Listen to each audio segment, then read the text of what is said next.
வெல்க தமிழ், வாழ்க தமிழ்நாடு. மக்களை பிரிக்கும் சனாதானம் நிச்சயம் ஒழிக்கப்பட வேண்டும். நன்றி, வணக்கம்.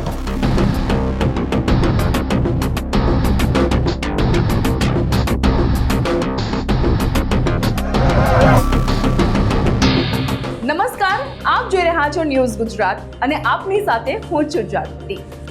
તામિલનાડુમાં નવા મુખ્યમંત્રીએ શપથ ગ્રહણ કર્યા અને ત્યારબાદ મળેલા વિધાનસભા ગૃહમાં સૌપ્રથમ વખત તેઓ ઉપસ્થિત રહ્યા.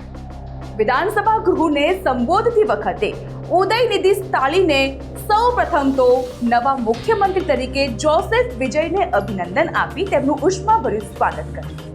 હવે ગૃહની કાર્યવાહી શરૂ થાય છે. ગૃહને સંબોધતાની સાથે જ ઉદયનિધિ સ્ટાલિનનું એક એવું નિવેદન કે જેના કારણે આખો મામલો ગરમાઈ ઉઠ્યો, કારણ કે તે નિવેદન હતું સનાતન ધર્મ વિશે. તામિલનાડુ વિધાનસભામાં ઉદયનિધિ સ્ટાલિને વધુ એક વખત સનાતન ધર્મ પર સાધ્યું નિશાન અને કહ્યું કે સનાતન ધર્મ જેણે લોકોને વિભાજિત કર્યા છે તેનો નાશ થવો જોઈએ.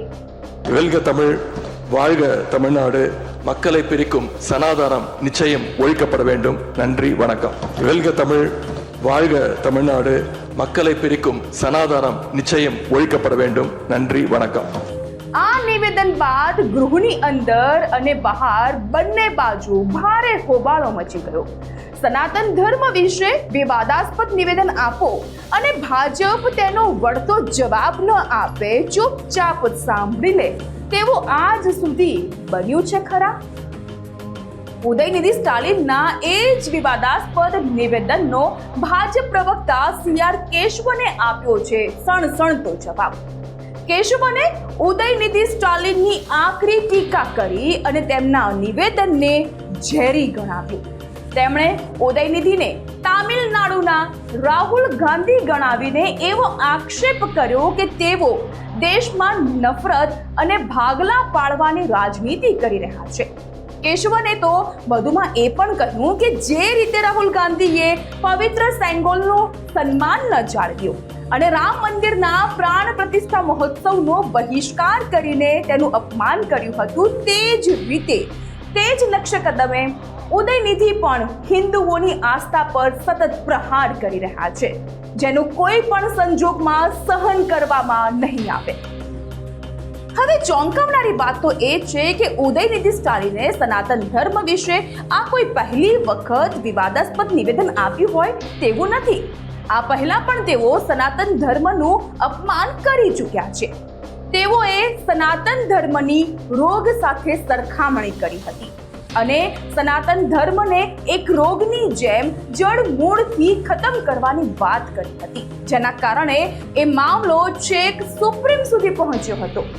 જો કે ઉદયનિધિ સ્ટાલિનના વારંવારના આવા નિવેદનથી એક વાત તો સ્પષ્ટ થઈ ચૂકી જ છે કે જેને સનાતનની જાણ નથી તેને સનાતન કે સનાતનીઓ વિશે શું ખબર હોય?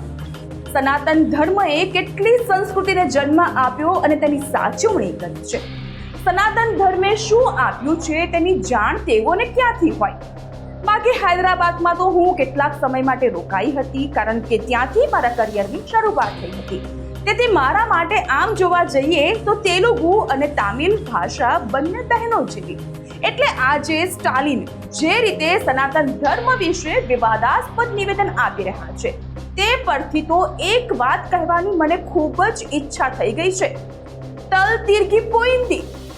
હવે મારા આ નિવેદનનો શું અર્થ થાય છે તે તમે જાતે જ ગૂગલ કરી જોજો ને, બધું જ સમજાઈ જશે સ્ટાલિન વિશે.